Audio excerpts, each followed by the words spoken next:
अस्सलाम वालेकुम। आप देख रहे हैं इत्तेहाद टीवी न्यूज़।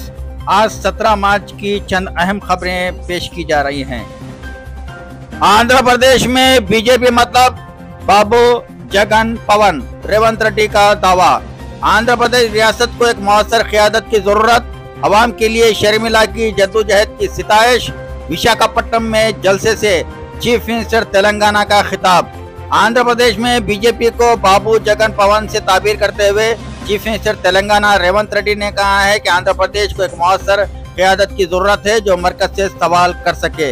रेवंत रेड्डी विशाखापट्टनम में कांग्रेस पार्टी के एक जबरदस्त जलसे आम से खिताब कर रहे थे। उन्होंने कहा है कि हालांकि 2 तेलुगु रियासतों को जमीन पर तकसीम कर दिया गया है, लेकिन जब कभी आंध्र प्रदेश के अवाम को जरूरत होगी वो इनके लिए खड़े रहेंगे। इयाला मोदी धैर्यमेंदी, మోడీ బలమేంది, మోడీ బలగమేంది, బీజేపీ అంటే అర్థమేందో ఇవాళ ఆంధ్రప్రదేశ్ మిత్రులు ఆలోచన చేయాలి. బీజేపీ అంటే బాబు జగన్ పవన్, ఈ ముగ్గురు బీజేపీ. బాబు జగన్ పవన్ మోడీ బలం, మోడీ బలగం. ఇంక ఆంధ్రప్రదేశ్ ప్రజల కోసం మోడీ ఎందుకేం చేస్తాడు? ఎవరు గెలిచినా ఆయన దొడ్లోకి పోయేటోళ్ళే. ఈ ఆంధ్రప్రదేశ్లో 25 ఎంపీలు మోడీ ఖాతాలో ఉండేటివే. మీరు ఈడ అనుకోవచ్చు మేము ఈ పక్కన ఉన్నాం లేకపోతే ఆ పక్కన ఉన్నామని. అయ్యా జగన్ రెడ్డి పక్కన ఉన్నా, పెద్దలు చంద్రబాబు నాయుడు గారి పక్కన ఉన్నా, వీళ్ళిద్దరు కలిసి ఢిల్లీలో వెళ్తే మోడీ పక్కనే ముత్యాల ముగ్గులో రావు గోపాలరావు పక్కన ఇద్దరు ఉంటారు, తందానా తానా అనేటోళ్ళు.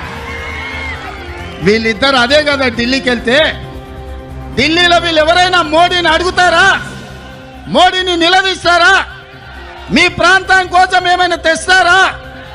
మరొకవేళ తెచ్చేటట్టు అయితే 5 ఏళ్ళు వారున్నారు, 5 ఏళ్ళు వీరున్నారు. పోలవరం పూర్తెందుకు కాలే, రాజధాని రాలేదెందుకు మనకు? మీరు ఒక్కసారి ఆలోచన చేయండి మిత్రులారా. వాళ్ళిద్దరూ పాలన చేసే నాయకులు కావాలనుకుంటున్నారు, వాళ్ళిద్దరూ ప్రశ్నించే గొంతులు కావాలని అనుకుంటలేరు మిత్రులారా. ఇవాళ అందుకే నేను అబద్ధాలు చెప్పదలుచుకోలే, అలవి కాని మాటలు మీకు నేను చెప్పదలుచుకోలే. వాస్తవంగా మీకు కావాల్సింది పాలకులు కాదు, మీకు కావాల్సింది ప్రశ్నించే గొంతుకలు. ఎందుకంటే ఈ ప్రాంతం సమస్యల మీద జాతీయ స్థాయిలో నిలదీసే వాళ్ళు, నిటారుగా కొట్లాడే వాళ్ళు కావాలి. వెన్నెముక లేని నాయకత్వం మీ సమస్యల్ని పరిష్కరించదు. నిటారుగా నిలబడి కొట్లాడే నాయకత్వం మీ సమస్యల్ని పరిష్కరిస్తారు. అందుకే మీరు ఒక్కసారి ఆలోచన చేయండి. 78లో మొదటిసారి వైఎస్ఆర్ గారు ఎమ్మెల్యేగా అయిన తర్వాత మొదటి రౌండ్లోనే మంత్రి అయిండు. ఎన్నిసార్లు అధికారం వచ్చినా వైఎస్ఆర్ గారికి అవకాశం రాకపోయినా ఈ 3 రంగుల జెండాను, ఈ కండువాను కప్పుకొని గాంధీ కుటుంబానికి అండగా నిలబడ్డాడు. ఎవరి దయా దాక్షిణ్యాలతో ఆయన అధికారంలోకి రాలే. ఆయన నడిచిండు. ఆయన రక్తాన్ని చెమటగా మార్చి ప్రాణహిత చేవెళ్ళ నుంచి ఇచ్చాపురం వరకు తన రక్తాన్ని దారబోసి కాంగ్రెస్ను అధికారంలోకి తెచ్చి ఆ తర్వాతనే ముఖ్యమంత్రి కుర్చీ ఎక్కిండు. మరి ఇయాల మిత్రులారా, షర్మిలమ్మ ఇక్కడేదో ఉందని అట్లా పోయి కుర్చీలో కూసుంటాను రాలే. అన్ని ఆలోచన చేసింది, నాతో మాట్లాడింది. అన్నా నేను అక్కడికి పోతున్నా, ఏం చేయాలి అంటే, ఎందుకమ్మా ఏం లేదు కదా అన్న ప్రజలు కష్టాలలో ఉన్నారు. ఇక నేను నిర్ణయించుకున్నా, వైఎస్ఆర్ మా నాన్నగారి ఆశయ సాధన కోసం ఈరోజు ఆంధ్రప్రదేశ్ ప్రజలు కష్టాలలో ఉన్నారు. వాళ్ళకు అండగా నిలబడడానికి నాకు వయసు ఉంది, ఓపిక ఉంది, వాళ్ళ కోసం కొట్లాడే శక్తి ఉంది. నేను మళ్ళా వెనక్కి వెళ్తున్నా. వైఎస్ఆర్ బిడ్డగా, ఆయన రాజకీయ వారసురాలుగా ఎక్కడైతే పోగొట్టుకున్నామో అక్కడనే మొదలు పెడతాం.